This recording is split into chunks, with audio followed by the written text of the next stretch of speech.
All right, so I'm kind of curious to try something here. I've got a 50-pound CO2 cylinder that on this guy it says tare weight 106.1 pounds.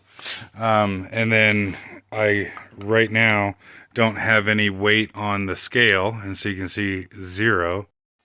And then now I got the cylinder picked off the ground with chain fall coming from the roof, 137.78. So in theory, I've got about 30 pounds in that cylinder, 30 pounds of CO2 in that cylinder at the moment.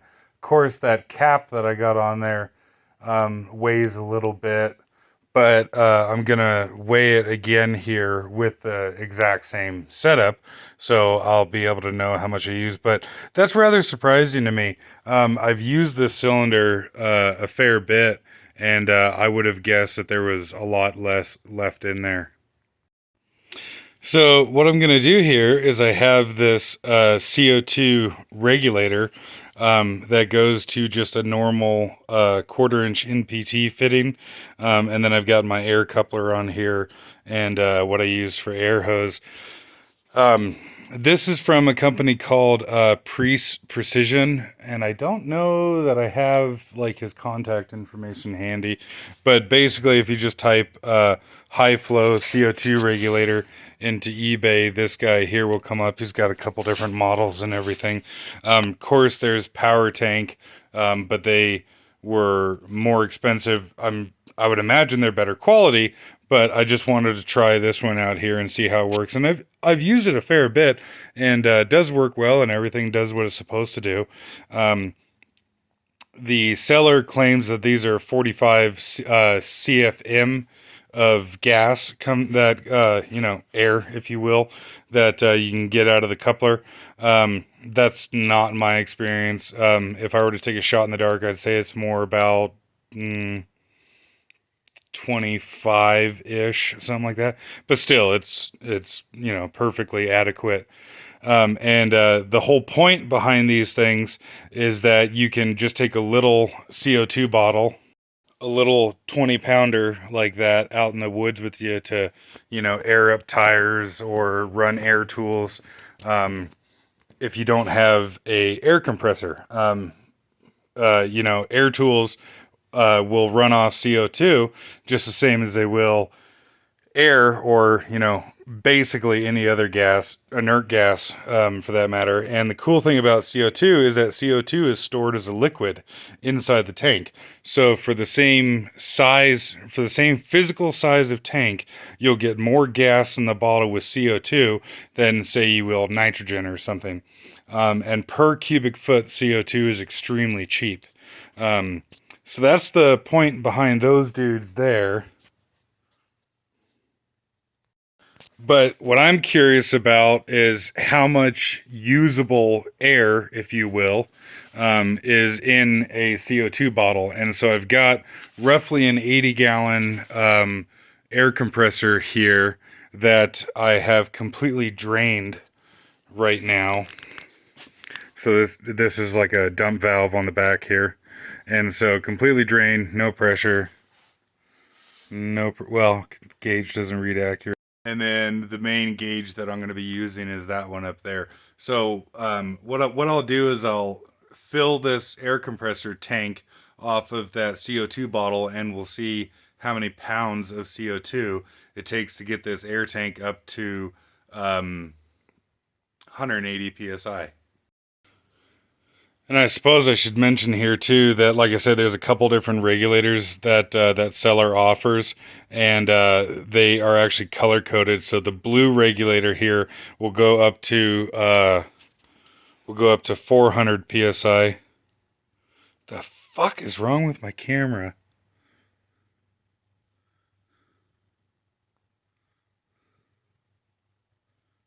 Fucking A. The blue one here will go up to 400 psi. Don't quote me. I think the black one goes to 475, and then they have a silver one that goes to 250, and then they have like 150 psi fixed one. I got this one here for like pressure testing AC systems, and for also pressure testing high pressure oil systems uh, on well, anything with a Huey, essentially. So I got the regulator preset to 180 PS, as close as I can get, anyways. Um, and yeah, starting with the 80-gallon tank at zero. And I guess I'll let you watch that there so you can kind of get an idea how long this is going to take.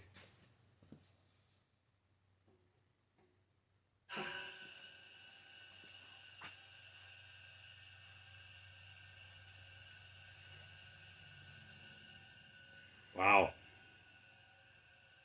Yeah, 45 CFM my ass.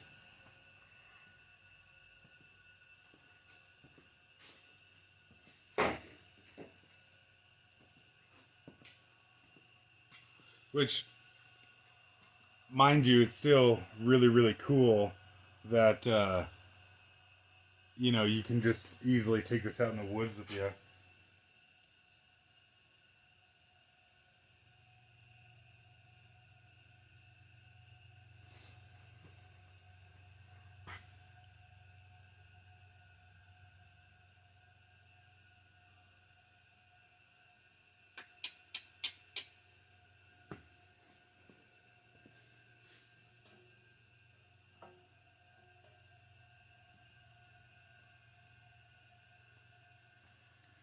But that is not 45 CFM. I don't know what that is, but I guess maybe later I'll take a video showing this thing run like little air grinders and shit. Because even though this is really pathetic to watch the gauge come up here, it does actually run air tools quite well. And of course airs up tires just fine and what have you. But I thought that was going to climb a lot faster. And so I guess I won't make you watch the whole thing here. Um, but what the fuck else was I going to say? Of course you can use uh, these things here for. Oh, and I guess it's worth mentioning too that yeah. So this regulator here has got a CGA 320 connection on it, which is the one for the CO2 tanks, and then I don't remember offhand what it is for the other inert gas bottles like CGA 580 or something like that. But you can get these regulators from Preece um, that have the connection on it for like an argon bottle or a nitrogen bottle if you wanted to, get one of these to run off a nitrogen tank, say for filling shock absorbers or something like that or whatever. And of course, there's 1,001 uses for these things. Um, and they are really, really, really handy. I've used it. I've used it a number of times out in the woods to air up tires after airing down and what have you, and I really, really like it. Um, but so not sure how the camera picks it up, but I would read that gauge at just a cunt hair over 30 psi at the moment. So I guess if you're curious, you can do the math and figure out what the CFM flow rate is or anything. But I'll pause it here and not make you watch the rest. Okay, so I'm actually going to stop it at about 120 psi because it's just taking forever. Um, I did crank up the dial on the regulator here and it started to go a bit faster, but still fairly slow. And as you can see, it's frosted up the regulator and the air hose pretty good. The other thing, too, is that, mind you, this is a 50-pound CO2 tank that started out at about 60 degrees ambient. The pressure was about 700 psi in the tank or so. The fuck is wrong with my fucking camera? Jesus. And we're like 400 right now. And I don't trust these things too much to be all that accurate. 14 Fahrenheit. 4.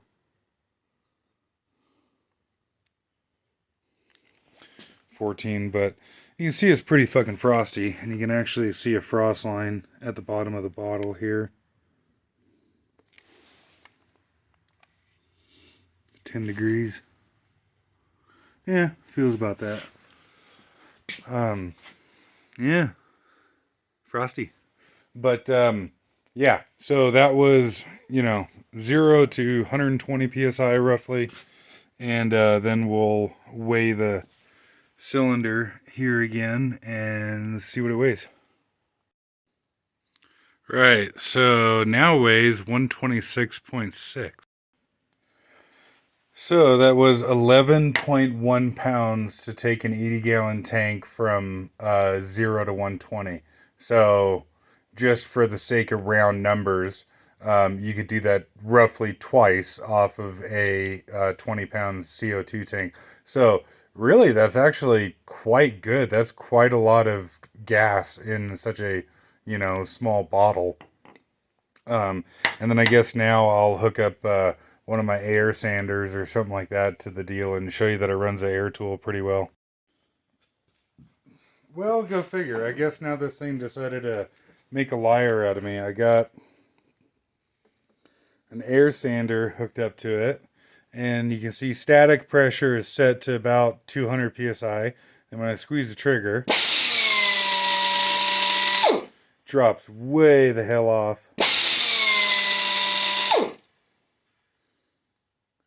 So, and the regulator is warmed back up quite a bit. I mean, it's still cool. You can see, still see there's a little bit of dew on it, or condensation, whatever. But yeah, that drops way off. And I don't know, is that just because the tank pressure is low? But, I mean, there's roughly 400 some psi in there. So that shouldn't be the issue.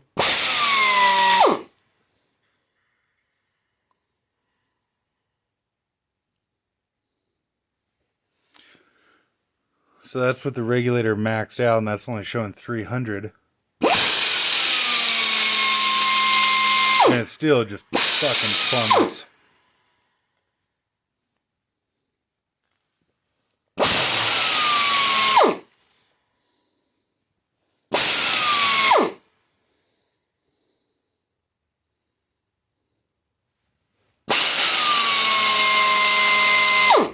Well, that's frustrating. I've run air tools off this before, so what the fuck? Okay, so some time has passed here, and so you can see the tank pressure is warmed up to indicated 500 psi on the gauge. I've still got, well, I'll tweak that a skosh. 200 on the delivery pressure, and I guess we'll try that again. Drops off to about 80 or so. I'm going to swap it out with the other regulator that I have, the silver regulator, and we'll see what that does. And I guess something I was going to say too is, these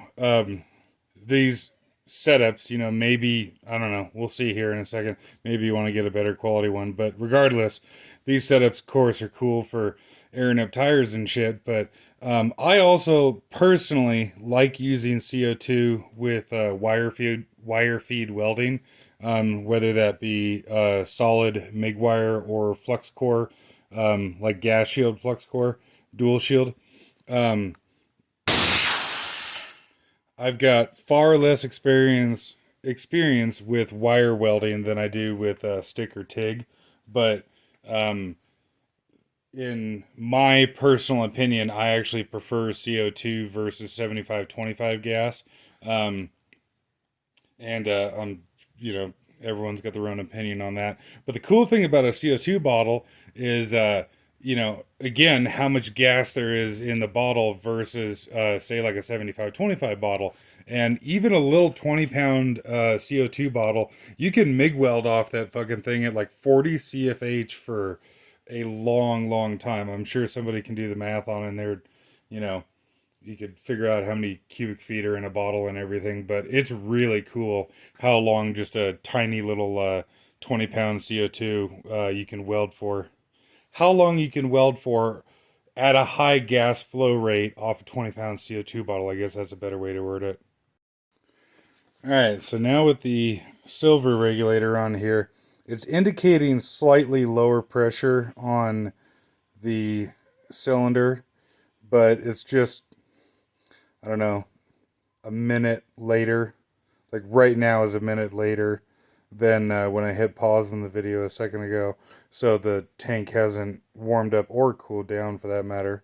So I would assume that the difference there is just the inaccuracies in the gauge. But so set to 200 psi delivery pressure again. And I got the same air sander. And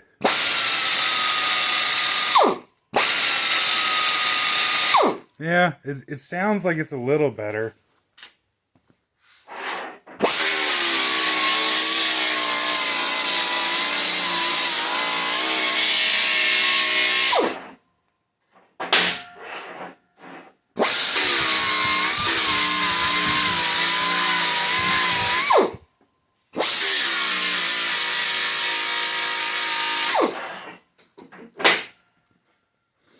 And I guess I'll max this one out, see if that makes any difference.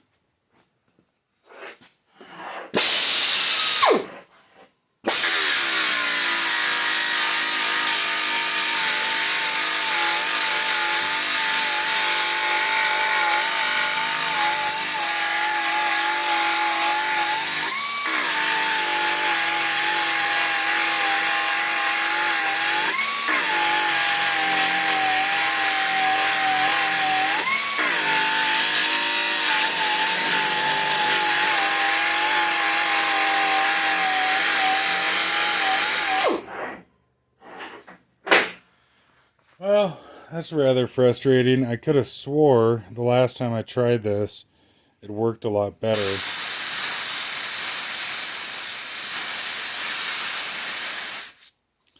But maybe.